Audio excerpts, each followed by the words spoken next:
앞으로 세월이 흘러 그 많은 아파트들이 다시 우뚝하니 도시 곳곳에 자리를 잡으면 사람들은 거대한 아파트들의 행렬을 만든 원인은 사실 코로나19 바이러스라는 아주 작은 물질이었음을 기억할 것이다. 바이러스가 사람의 생활을 바꾸고 그 생활이 경제와 정치를 바꿔서 세상에 그만한 아파트들을 짓도록 조종한 셈이다.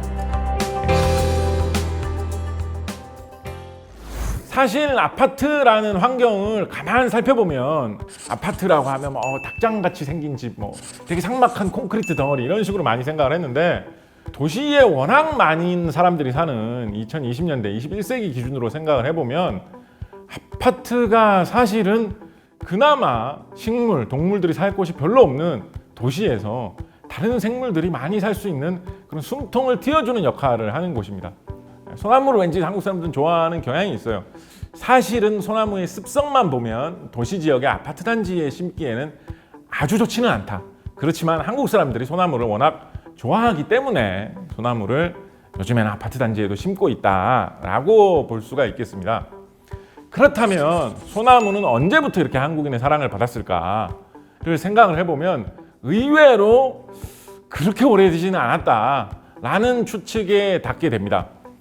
한국생태환경사연구소의 이현숙 소장님이라는 분이 기고하신 글에 따르면 아마도 추측되기로 소나무가 널리 퍼진 것은 신라시대 후반 삼국 통일 정도 그 이후 그 정도 시점인 것 같다. 고대로 거슬러 올라가면 삼국시대 초기 시절 이럴 때는 사람들이 친숙하게 볼 수 있는 나무가 소나무는 아니었다라고 이야기하고 있습니다. 신라 시대에 신라 사람들이 즐겨 부르던 노래 향가라고 하죠. 그 노래에 가사가 남아 있는 것이 있는데 사람이 되게 기계가 좋다, 사람이 되게 멋있고 뛰어나다 이런 얘기를 할 때 비유를 소나무에 비유해서 비유하지 않고 잣나무에 비유해서 비유를 하고 있거든요.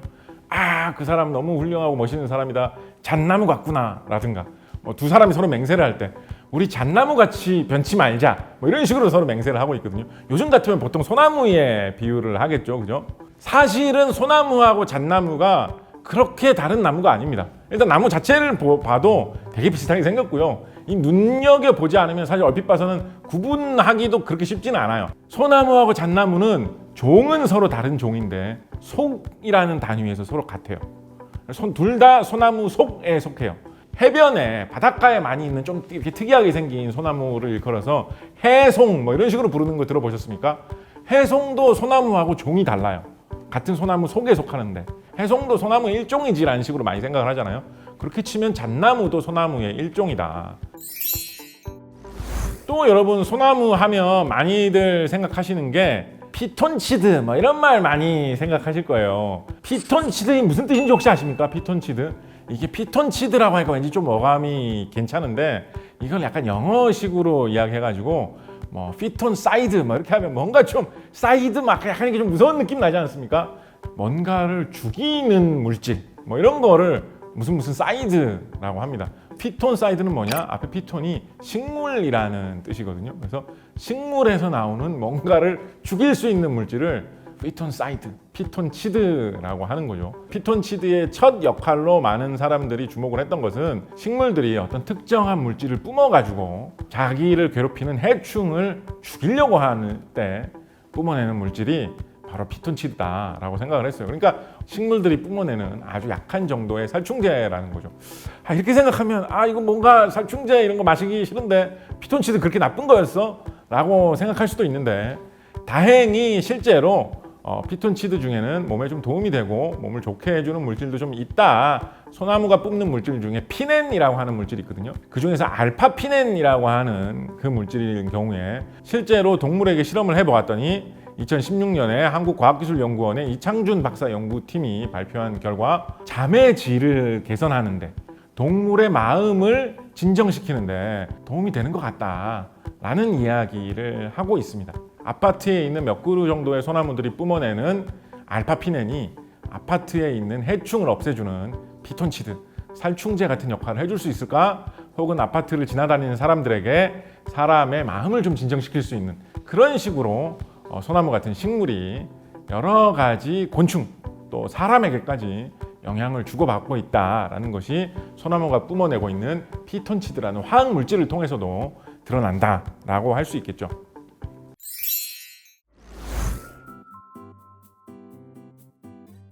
제가 정말 관심이 많은 생물이 하나 있는데 지의류라는 이름으로 분류되는 생물들이에요. 그게 뭐냐면 좀 오래된 돌이나 아니면 좀 오래된 나무의 나무 껍질이나 이런 거에 보면 뭐 페인트 흘린 것처럼 하얀색이나 옅은 녹색 같은 걸로 이렇게 묻어있는 것처럼 돼 있는 뭐 이런 흔적 같은 게 보일 때가 많이 있거든요. 그 중에 상당수가 사실 지의류라고 불리는 상당히 습성이 특이하고 괴상한 생물입니다. 오래된 그런 유적지에 돌로 된 석상 같은 데도 많이 끼거든요. 이 끼가 피었나 이런 느낌이 들기도 하고, 어떻게 보면 누가 뭐 이상한 표시를 한다고 색칠을 했나 싶은 약간 정상적인 생물로 보이지 않는 그런 것인데 되게 특이한 습성을 가진 생물인데 우리 주변에 흔히 있다 아는 것 때문에 관심이 많이 가기도 하고, 새로 뭐 옛날처럼 성벽을 쌓았다 이런 데 가보면 누가 봐도 현대 공업 기술로 만든 것 같은 그런 성벽이 지금 딱 지어져 있어가지고 그런 옛날 느낌이 별로 안 나는 그런 곳들이 많이 있거든요. 그렇게 문화재를 복원한 다음에 인위적으로 이 지으류를 입혀가지고 자라나게 하면 그러면 더 예스러운 느낌이 나고 그 문화재라는 느낌에 더 어울리게 다가오지 않을까. 보기 좋으라는 기술적인 면에서도 좀 연구해 볼 필요가 있겠다라는 생각이 들어가지고 더욱 관심이 많은 생물입니다. 뭐 잘 씻어야겠죠. 뭐 그 이상 뭐 그게 있겠습니까? 근데 그게 쉽지 않아요. 피부에 세균들이 다 우르르 엄청나게 많이 살고 있는데 그게 어찌저찌 하다가 자기에게 둥지를 틀어가지고 자기만의 이제 세균이 되는 거거든요. 그것도 세균이 한 종류만 자기 피부 위에 사는 게 아니에요. 수십 수백 종류가 이렇게 서로 막 뭐랄까요, 하나의 어떤 정글을 이루고 사람의 피부 위에서 살아갑니다. 근데 그 정글의 모양이 사람마다 다 다른 거예요. 그래서 그게 어떻게 보면 되게 사람의 개성인 거예요. 자기가 인생을 살면서 어디에서 살았는지, 뭘 먹고 살았는지, 좀 축축한 데 많이 갔는지, 좀 뭐 따사로운 데 많이 갔는지 이런 거에 따라서 몸에 자리 잡은 그 세균의 정글이 바뀌게 되는 거거든요. 그래서 그거를 하루아침에 없애기가, 바꾸기가 쉬운 일은 아닙니다. 그래서 제가 진짜로 오랫동안 품고 있는 질문이 있어요. 진짜로 오랫동안 품고, 이거 속담 중에 눈 가리고 아웅하기라는 속담이 있죠. 눈 가리고 아웅하기. 무슨 뜻인지는 다 알죠, 그죠? 저도 알아요, 무슨 뜻인지. 눈을 가리고 아웅한다라고 뭔가를 하면, 그걸 하면 왜 그 눈 가리고 아웅하기라는 뜻의 속담이라는 뜻이 되는 겁니까? 저는 진짜 인생의 질문이에요. 이거 명쾌하게 해설해 주실 수 있는 분이 계시다면 책을 내시든지 뭐 논문으로 써주시든지 좋은 얘기 많이 해주실 수 있을 것 같아요.